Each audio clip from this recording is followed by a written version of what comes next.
श्री स्वामी समर्थ. नमस्कार, मी नंदिनी. माझ्या यूट्यूब चॅनलवर तुमचं खूप मनापासून स्वागत करत आहे. तुमच्या मनातील सर्व चांगल्या इच्छा स्वामी महाराज पूर्ण करो ही स्वामींच्या चरणी प्रार्थना करते आणि आजच्या व्हिडिओला सुरुवात करते. तत्पूर्वी तुम्ही जर चॅनलवर नवीन असाल तर चॅनलला सबस्क्राईब करा. त्याचबरोबर शेजारचं जे बेल आयकॉनचं बटन आहे ते प्रेस करा, जेणेकरून मी जेव्हा नवीन व्हिडिओ अपलोड करेन त्याचं नोटिफिकेशन तुम्हाला मिळेल आणि तुम्ही एकही व्हिडिओ मिस करणार नाही. तर चला करू व्हिडिओला सुरुवात. व्हिडिओ आवडला तर व्हिडिओला लाईक देखील करा. आज आहे अविधवा नवमी आणि त्याचबरोबर आज शनिवार देखील आहे. तर पहा, ज्या बायका असतात तर त्या नवऱ्याच्या अगोदर मरण पावतात, तर त्यांची जी काही पित्र असतात तर ते अविधवा नवमीला घातले जातात. म्हणूनच या तिथीला अविधवा नवमी असं म्हटलं जातं. तर पहा, आज शनिवार देखील आहे, त्यामुळे आपल्याला ह्या काळ्या तिळांचा एक उपाय करायचा आहे, ज्यामुळे पहा सर्व अडचणी, दोष, नजर दोष दूर होतील आणि आयुष्यात कधीच कशाची कमी पडणार नाही.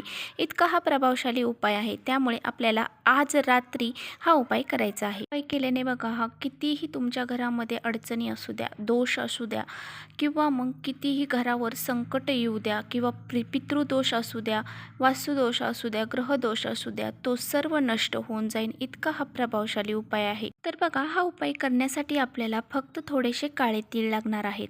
तर हा जो उपाय आहे तर आपल्याला आज रात्री करायचा आहे. तर आपल्याला आपल्या घरामध्ये काळे तीळ टाकायचे आहे. आणि बघा, हे काळे तीळ आपल्याला कुठे टाकायचे आहेत, कसे टाकायचे आहेत, त्याचा उपाय नेमका काय करायचा आहे, हे सर्व तुम्हाला व्हिडिओमध्ये मी सांगणार आहे. त्यामुळे व्हिडिओ कुठेही स्किप न करता शेवटपर्यंत नक्की पहा. म्हणजे काय होईल की तुमच्यापर्यंत योग्य ती माहिती पोहोचली जाईल. तर पहा, आपल्या घरामध्ये खूप प्रखर पितृदोष असतो आणि ह्या पितृदोषाचं कारण काय असतं, तर हा जो पितृपंधरवाडा आहे, या काही तिथी आहेत पितरांच्या, तर ह्या तिथी आपल्याकडून पितरांची सेवा होत नाही, त्यामुळे आपल्या घराला पितृदोष लागला जातो. आणि आपण पहा, नेहमी पितरांसाठी हे दिवे वगैरे जे असतात तर ते नेहमी आपण प्रत्येक उपायामध्ये सांगत असतो की कोणते दिवे कधी लावायचे, कसे लावायचे, तर पितरांसाठी कसे दिवे लावायचे हे आपल्या व्हिडिओमध्ये आपण सांगत असतो. आणि पहा, हे दिवे कसे लावायचे, कुठे लावायचे हे आपण सांगत असतो. तर पहा, हे जर दिवे आपण आपल्या घरामध्ये किंवा मग आपण जिथे सांगितले तिथे लावले, तर मग ते पित्र जे असतात तर त्यांना त्यांचा जो पुढचा प्रवास आहे तर तो करण्यासाठी प्रकाश त्यांच्या जीवनामध्ये निर्माण होत असतो. त्यासाठी आपल्याला हे दिवे कुठे लावायचे, कसे लावायचे हे आपण सांगत असतो. तर बघा, पितरांना सद्गती मिळावी आणि आपल्या जीवनावरती त्यांचा कृपा आशीर्वाद राहावा, यासाठी आपल्याला आज रात्री बघा असा एक उपाय करायचा आहे. आणि बघा, पितरांचा वरद हस्त आपल्यावरती जर राहिला तर आपल्या जीवनामध्ये बघा कोणत्याही गोष्टीची कमतरता पडणार नाही. त्यामुळे बघा, हा जो उपाय आहे तो करण्यासाठी आपल्याला काय लागणार आहे, तर यासाठी आपल्याला थोडेसे काळे तेल लागणार आहेत. तुम्हाला लक्ष्मी प्राप्तीसाठी काही अडचणी येत आहेत, त्याचबरोबर तर तुम्ही हा उपाय करा. त्याचबरोबर तुमच्या इच्छापूर्ती करण्यासाठी तुम्ही हा उपाय करा. घरामध्ये काही अडीअडचणी आहेत, संकट आहेत, ते दूर होण्यासाठी तुम्ही हा उपाय करा. घराला कुणाचा नजरदोष लागलेला असेल तर तुम्ही हा उपाय करा. तर बघा, थोडेसे काळे तीळ आपल्याला घ्यायचे आहेत आणि बघा, आपल्याला एक दिवा तयार करायचा आहे. तर त्या दिवा तयार करण्यासाठी आपल्याला गव्हाचं जे कणिक आहे तर ते पीठ मळायचं आहे. तर ते कसं मळायचं आहे, तर पहा, गव्हाच्या पिठाची कणिक मळताना त्यामध्ये मीठ अजिबात घालायचं नाही. त्यामध्ये थोडीशी चिमूटभर हळद घालायची आणि आपल्याला कणकेचा दिवा तयार करायचा आहे. आणि हा दिवा जो आहे तर तो आपल्याला 4 मुखी तयार करायचा आहे. आणि हा जो दिवा आहे तर ह्या दिव्यामध्ये आपल्याला मोहरीचं तेल टाकायचं आहे. जर तुमच्याकडे मोहरीचं तेल नसेल तर तुम्ही जे रेग्युलर तेल यूज करता ते टाकलं तरी चालेल. आता काय करायचं आहे, तर हा दिवा आपल्याला प्रज्वलित करायचा आहे. आणि हा दिवा आपल्याला प्रज्वलित केल्याच्या नंतर आपल्या घराचा मुख्य दरवाजा जो आहे तर त्या दरवाजाचा जो उंबरठा आहे तर तिथे, म्हणजेच काय, आपला जो मुख्य दरवाजा आहे तर त्या मुख्य दरवाजाच्या बाहेर दक्षिण दिशेला आपल्याला हा दिवा लावायचा आहे. आणि त्यामध्ये बघा, हे जे काळे तीळ आहेत तर ते चिमूटभर आपल्याला टाकायचे आहेत. आणि लावल्याच्या नंतर बघा, आपल्याला तुम्हाला आपल्या पितरांचं स्मरण करायचं आहे. आणि बघा, जर तुम्हाला तुमच्या पितरांची नावं माहिती असतील तर ते नावांचं स्मरण तुम्ही तिथे करायचं आहे. आणि जर तुम्हाला नावं नाही माहीत तर मग तुम्ही ओम पितृदेवाय नमः, ओम पितृदेवाय नमः असं म्हणत आपल्याला तो दिवा प्रज्वलित करायचा आहे. तर तो दक्षिण दिशेला आपल्याला प्रज्वलित करायचा आहे.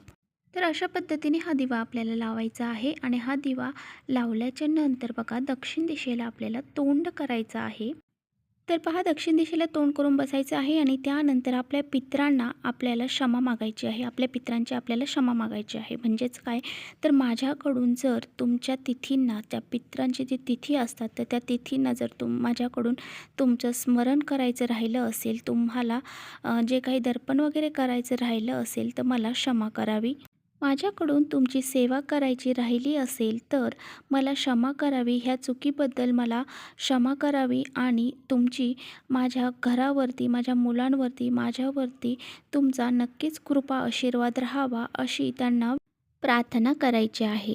आणि बघा अशा प्रकारे हा दिवा आपल्याला तिथे लावायचा आहे. आणि हो, जेव्हा तुम्ही दिवा लावणार असाल तर त्या दिव्याखाली थोडेसे तांदूळ ठेवा आणि त्यानंतरच तो दिवा तिथे लावा. जर आपण असाच डायरेक्ट दिवा लावला तर तो भूमीला समर्पित होतो. आपण हा उपाय पितरांसाठी करत आहोत, त्यामुळे त्याखाली आपल्याला थोडेसे तांदूळ ठेवायचे आहेत. दिवा कधीही प्रज्वलित करताना असाच डायरेक्ट खाली ठेवायचा नाही. त्याखाली आपल्याला फुलांचा आसन द्यायचा आहे किंवा मग त्याखाली प्लेट ठेवू शकता किंवा मग आपण तांदूळ ठेवले तरी चालतील. तर बघा हा दिवा विझल्याच्या नंतर तुम्ही हे जे पीठ आहे तर ते तुम्ही एखाद्या झाडाखाली टाकून द्यायचं आहे किंवा मग तुम्ही निर्माल्यामध्ये टाकून दिलं तरी चालेल. आणि बघा हा उपाय आपल्याला कधी करायचा आहे, तर हा उपाय आपल्याला रात्री करायचा आहे. तर तुम्ही 7:30च्या नंतर रात्री 12पर्यंत तुम्ही हा उपाय कधीही करू शकता. तर पहा आपले पित्र हे पाणी पिण्यासाठी येत असतात आणि जे पाण्याचं ठिकाण आहे त्या ठिकाणी ते खूप आतुर असतात. आपल्या घराच्या बाहेर, उंबरठ्याच्या बाहेरसुद्धा ते आतुर असतात आणि नदी, तलाव या ठिकाणीसुद्धा ते आतुर असतात आणि 15 दिवस हे आपल्या पृथ्वी तलावर असतात. त्यामुळे आज आपल्याला रात्री असा हा दिवा प्रज्वलित करायचा आहे आणि त्यांच्या जीवनामध्ये आपण असा प्रकाश निर्माण केला तर मग ते सुद्धा त्यांचासुद्धा आपल्यावरती कृपा आशीर्वाद राहतो आणि आपल्या जीवनामध्ये पितृदोष कायमचा नाहीसा होऊन जातो. तर पहा इथेच थांबवते. माझा व्हिडिओ आवडला असेल तर नक्की लाईक करा. चॅनलवर नवीन असाल तर चॅनलला सबस्क्राईब करा. परत भेटूया अशा छानशा व्हिडिओसोबत. तोपर्यंत श्री स्वामी समर्थ.